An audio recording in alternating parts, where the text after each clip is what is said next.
အားလုံးပဲမင်္ဂလာပါဒီချဲတို့အရင်နေ့ကသင်ထားပြီးတဲ့သင်ခန်းစာလေးတွေကိုပြန်ပြီးတော့ပြန်နှွှေးကြမယ်နော်ဒီမှာရေးထားတယ် A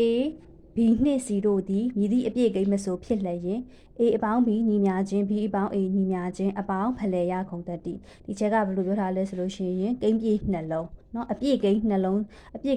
ဟိုဘက်ဒီဘက်အပြန်လှန်ဆိုလို့ရှိရင်ဖလှယ်မယ်အလဲမှာဘာလက္ခဏာလေးရှိတယ်အပေါင်းလက္ခဏာလေးရှိတယ်ဆိုလို့ရှိရင်အပေါင်းဖလှယ်ရခုံသက်တည်လို့ပြောထားတယ်ဟုတ်ပြီနောက်တစ်ခုက0 + a = a + 0 = a ဘယ်နံပါတ်မဆိုဘယ်ကိန်းမဆို3ညနဲ့ပေါင်းတဲ့အခါမှာကိန်းပေါင်းတဲ့အဲ့ဒီကိန်းပဲပြန်ရတယ်ဒါကြောင့်အဲ့ဒါကိုသူ့ကိုဘာလဲဆိုလို့ရှိရင်အပေါင်းထပ်တူရကိန်း3ညဆိုတာကဘယ်ကိန်းနဲ့ပဲပေါင်းခံရတဲ့ကိန်းပဲပြန်ရတယ်နောက်ဆုံးတစ်ခု a + b + c = a + b + c ဟုတ်ပြီနော်ကိန်း3လုံးအပြည့်ကိန်း3လုံးပေါင်းထားတဲ့ခွင်းကရှေ့ခွင်းနဲ့အနောက်ခွင်းနဲ့ပဲခြားထားတဲ့နေရာတွေမချိန်ထားဘူးဆိုလို့ရှိရင်အပေါင်းဖက်ဆက်ရခုံသက်တိလို့ပြောမယ်နော်ဟုတ်ပြီဒီချေတို့ကအပေါင်းနဲ့ဆိုင်တဲ့ခုံသက်တိတွေသင်ပြီးွားတဲ့အခါမှာလေ့ကျင့်ငယ်တိတက်သမ2ကိုတွက်ကြမယ်နော်နံပါတ်1တဲ့အောက်ပါညီများချင်းများတွင်မြည်သည့်ခုံသက်တိကိုသုံးထားကြောင်းဖော်ပြပါဒီအပေါ်ကခုံသက်တိ2မျိုးနဲ့အပေါင်းထပ်တူရကိန်းတစ်ခုရှိရပေါ့နော်အဲ့ဒီ3ခုတွေကဘယ်ဟာနဲ့ဘယ်ခုံသက်တိနဲ့တွားပြီးတော့ကိုက်ညီလဲဆိုတာကိုဒီချဲတို့ကဖြေချပေးရမှာဖြစ်ပါတယ်ကာကြီး52เนาะ52 + h = h + 52ကိန်းနှလုံးအပြည့်ကိန်းနှလုံး cherry h ဆိုတာကလည်းမတိကိန်းเนาะမတိကိန်းကိုအပြည့်ကိန်းတစ်လုံးတစ်ခုလို့သတ်မှတ်လိုက်ပြီးတော့ဟုတ်ပြီ52ပေါင်းမယ် h နဲ့ပေါင်းမယ် h နဲ့ပေါင်းမယ်52နဲ့ပေါင်းမယ်နေရာချိန်ထားတယ်ဒါဆိုလို့ရှိရင်ဘာလဲဖက်လဲရလားဖက်ဆက်ရလားဟုတ်တယ်เนาะဖက်လဲရအပေါင်းဖက်လဲရခုံသက်တိနံပါတ်ခါကိုရအောင်ဘာဖြစ်မလဲ h + 66 = 66 + 8ကိန်းနှလုံးကိုပဲနေရာချိန်ထားတာဆိုတဲ့အတွက်အပေါင်းဖက်လဲရခုံသက်တိနံပါတ်ခါငယ်20 + 30 + h = 20 + 13 + hကိန်းဘယ်နှလုံးဖြစ်သွားပြီလဲ20ရဲ့30ရဲ့hဆိုတဲ့ဟာရဲ့ h ဆိုတဲ့ကိန်းရဲ့အဲ့တော့မတိကိန်းရဲ့ဆိုတဲ့အတွက်ကိန်း3လုံးဖြစ်သွားပြီကိန်း3လုံးဖြစ်သွားပြီကိုနေရာမချိန်ဘူးခွင်းနောက်မှာခွင်းခတ်တာနဲ့ရှေ့နယ်ငယ်ကိုခွင်းခတ်တာနဲ့ပဲချိန်သွားတယ်ဒါကြောင့်သူကဘာဖြစ်မှာလဲအပေါင်းဖက်ဆက်ရခုံသက်တိဂါကြီးကရောဘယ်သူနဲ့အတူတူပဲလဲခါငယ်နဲ့အတူတူပဲเนาะကိန်း3လုံးပေးထားရတယ်အနောက်ကိန်းနှလုံးကိုခွင်းခတ်ပြီးတော့ပေါင်းလိုက်တာနဲ့ရှေ့ကိန်းနှလုံးကိုခွင်းခတ်ပြီးနဲ့ပေါင်းလိုက်တာသူကဘာခုံသက်တိသုံးထားတာလဲအပေါင်းဖက်ဆက်ရခုံသက်တိဖြစ်မယ်เนาะဟုတ်ပြီနံပါတ်2တန်းတစ်ခုစီဤပေါင်းလက်တိုင်းတစ်ခုစီဤပေါင်းလက်နှစ်ဒေါင်းဖြတ်တို့ဤပေါင်းလက်အသီးသီးတန်ဖို့အတူတူဖြစ်စေမည်စတူရန်ပုံမြက်လှဲစရာ magic square တစ်ခုကိုစဉ်းစားကြမည်တဲ့ဟုတ်ပြီနော်ဒါလေးပြန်ကြည့်မယ်တန်းတစ်ခုစီဤပေါင်းလက်ဟုတ်ပြီနော်တန်းတစ်ခုစီဤပေါင်းလက်ဆိုတဲ့အတွက်တစ်ခုတစ်ချက်ဖြစ်သွားပြီတိုင်းတစ်ခုစီဤပေါင်းလက်ဆိုတော့2ချက်ဒေါင်းဖြတ်တစ်ခုစီဤပေါင်းလက်3ချက်အချက်3ချက်ကိုစဉ်းစားရမှာနော်အသီးသီးတန်ဖို့တူညီမယ်တူညီဖို့เนาะစတူရန်ပုံမျက်လှည့်စရာတစ်ခုကိုစဉ်းစားမည်တဲ့နံပါတ်ကာကြီးကိုကြည့်ပဲကာကြီးပထမတိုင်ရှိကိန်းများပေါင်းလက်သည်မြည်များဖြစ်မည်နီခါခွေပေးထားသောစတူရန်ပုံမျက်လှည့်စရာဤကွက်လက်တွင်လိုအပ်သောကိန်းများကိုဖြည့်ပါဟုတ်ပြီเนาะဒါဆိုရင်ဒီချက်က magic square လေးကိုပြမယ်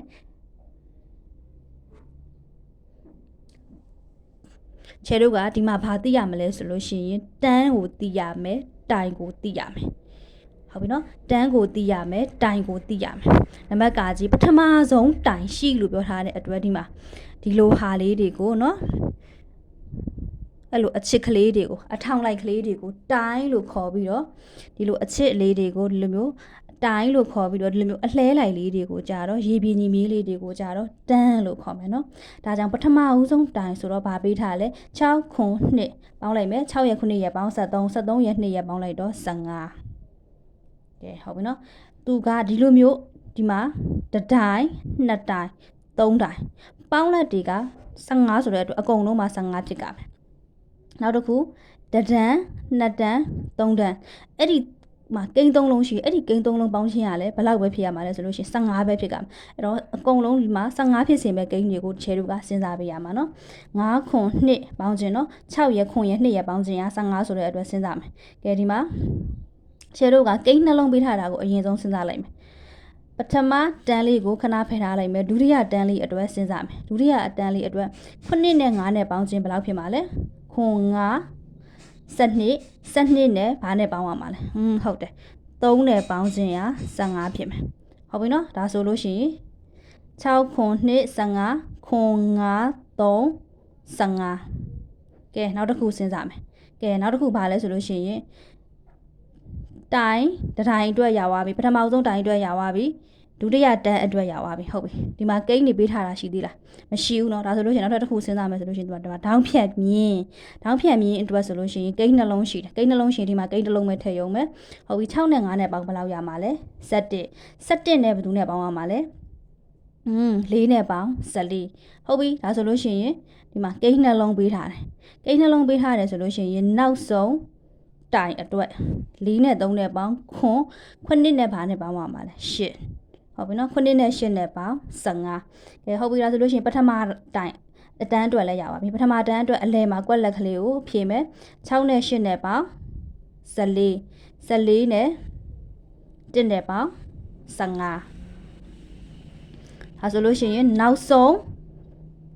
အတန်းအတွက်ဒုတိယတိုင်အတွက်ကိုဒီနေရာလေးမှာဖြည့်ရုံပဲပေါ့သူကဘယ်ဟာနဲ့ပဲကြီးဖြည့်လို့ရတယ်เนาะတချို့ဒီအောက်ဆုံးအတန်းအတွက်ကိုစဉ်းစားကြည့်မယ်2နဲ့4နဲ့ပေါင်း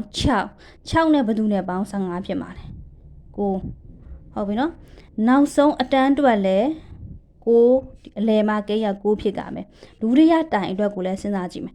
1နဲ့5နဲ့ပေါင်း6နဲ့9နဲ့ပေါင်း15ဟုတ်ပြီเนาะဒါဆိုလို့ရှိရင်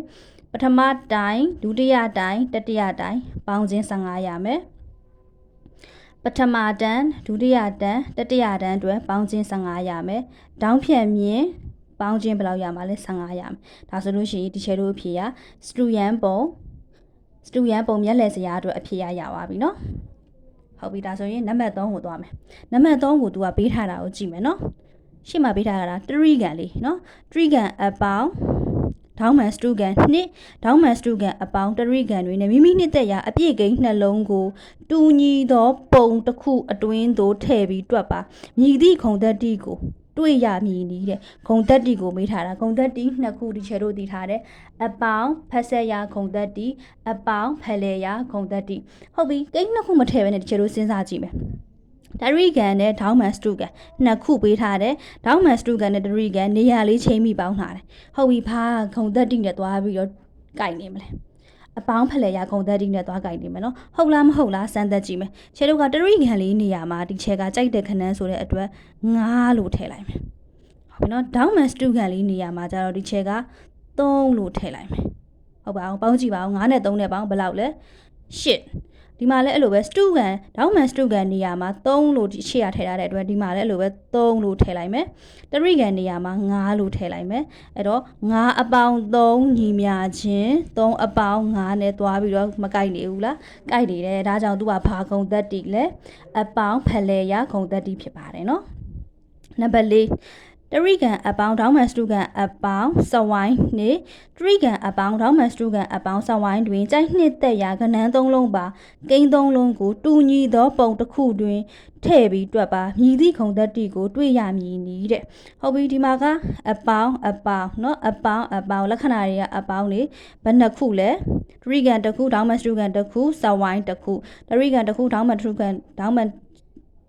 တစ်ခုစဝိုင်းတစ်ခုနေရာမချိန်ဘူးဘာလေးပဲချိန်သွားတာလဲခွင်းဝိုက်တာလေးပဲချိန်သွားတာ3ခုဖြစ်နေတယ်ဒါကြောင့်ကိန်း3လုံးနဲ့နေရာမချိန်ဘူးအဝမ်းခွင်းခတ်တာလေးတွေပဲချိန်ပြီးတော့ပေါင်းမယ်ဆိုလို့ရှိရင်သူကဘာခုံသက်တိလဲအပေါင်းဖက်ဆက်ရာခုံသက်တိဟုတ်ပြီနော်အပေါင်းဖက်ဆက်ရာခုံသက်တိနဲ့ကိုက်ညီမှုရှိမရှိကိုဒီချဲတို့ကနှစ်သက်ရာကဏ္ဍ3လုံးကိုထည့်ကြည့်မယ်လွယ်အောင်လို့1 2 3ထည့်ကြည့်လိုက်မယ်နော်ဟုတ်ပြီကဲပေါင်းကြည့်ပါဦး1နဲ့2နဲ့ပေါင်း3 3နဲ့3နဲ့ပေါင်း6အဲ့လိုပဲတရီကန်နေရာမှာ1ထည့်မယ်ဒေါင်းမန်စတူကန်နေရာမှာ2ထည့်မယ်စဝိုင်းနေရာမှာ3ထည့်မယ်အနောက်ကိန်းနှလုံးဖြစ်တဲ့2နဲ့3နဲ့ကိုပေါင်းကြည့်မယ်ဘယ်လောက်ရမှာလဲ9နဲ့1နဲ့ပေါင်းကြည့်မယ်ဘယ်လောက်ရမှာလဲ6ဒါကြောင့်သူဟာဘာဂုံသက်တိနဲ့တွားပြီးတော့ကိုင်းနေလေအပေါင်းဖက်ဆက်ရဂုံသက်တိ